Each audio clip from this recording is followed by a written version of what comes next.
Welcome to Dig You Know, episode 3. So, Paul, start of the new quarter. We've had some early feedback from both highways and promoters. Here's a common question. As a highway, I assume we need to agree with each promoter their failure rate from Q1 before updating and starting a new quarter in Street Manager.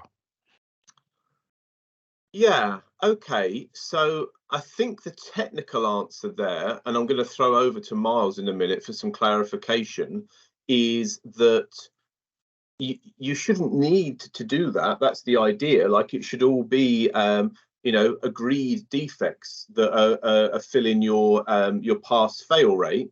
So there shouldn't be a need for a whole kind of process where you check in with your utility colleagues.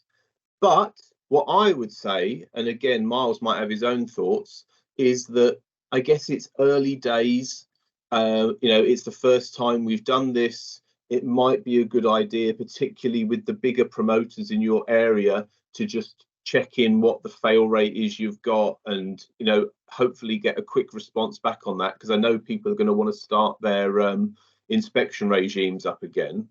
So I guess the thinking from me would be also we've had some contact from utilities today saying, oh, somebody's kept us the same when we thought we were going to go down. And so there does seem to be a little difference of opinion out there. So yeah, go on, Miles, have your thoughts. Well, I think you covered it well, but I guess the two main things to really hone in on here are, first of all, the principles of performance-based inspections are those who perform well are to come down, and those who are maybe having a bit of an adverse performance through their failure rates will increase. So it is a key tenet for HAs this quarter to really get on board with, reflecting the actual performance and moving utilities to their correct percentage. I think you're right, Paul. I think we need to really look at, or at least get the focus on how do you do that, and make sure that people, because it could be that some people who are struggling with the change, it's a new system, and in an ideal world, you will cut down on the bureaucracy in the future where you will not need to engage each other. It should be pretty automated, but obviously it's a completely new system. So totally understand the fact that people are really focused on this and a bit apprehensive about how it's gonna transpire.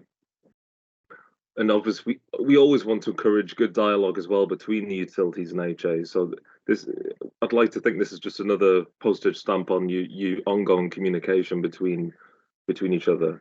But yeah, I think if we can really all have a kind of working together ethos here, and if people are stuck or struggling, you can contact us at the DFT. There's people in the community. There's Hawk, there's Jag, there's Streetworks UK. So yeah, I think if you are struggling or you're a bit unsure about how to proceed, just get in touch and we'll do our best to support. Okay, thank you, Paul and Miles. So, what else do you think people need to know as they kick off quarter 2? Well, we've had some questions, like one person was a bit confused that they weren't getting any inspections. They were pressing the generate button and not getting any inspections. Possibly they hadn't started the new quarter yet. So just a kind of back to basics reminder about the things we sent out last week. Kevin Ferguson from Durham's brilliant spreadsheet, and the guidance that was put together by a JAG rep as well. Look in the latest newsletter that was sent out, or the FAQs rather, that was sent out just last Friday, end of June, for that. And yeah, I suppose it's just a reminder that quarter 1, everyone was setting those new levels, the 30%, 50%. So this is the first quarter where people are doing it from the sort of the new way we'll be doing it from now on, moving people up and down.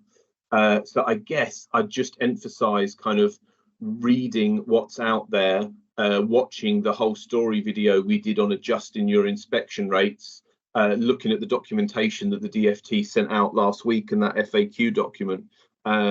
Anything I'm kind of forgetting there, Miles, or would you agree with that? No, I totally agree. I think I think you guys have done really commendable effort in terms of the products that you've pulled together. And I think there's been quite a big turnaround on answering queries from the sector, especially in regards to the last webinar. I know there's quite a few queries that came through.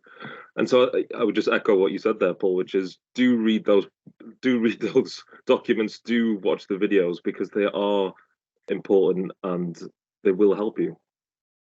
Thanks, Miles. I mean, yeah, once again, thank you to Kevin from Durham. What came up this morning was that maybe people weren't doing something as simple as saying, like, I trust this document, you know, and then not doing that was causing the spreadsheet to give out a blank formula. So just in case that's tripping up anyone, I just wanted to mention that. But I think that's pretty much it from us, Aaron. Okay, thank you. That concludes episode 3 of Dig You Know. Thank you all.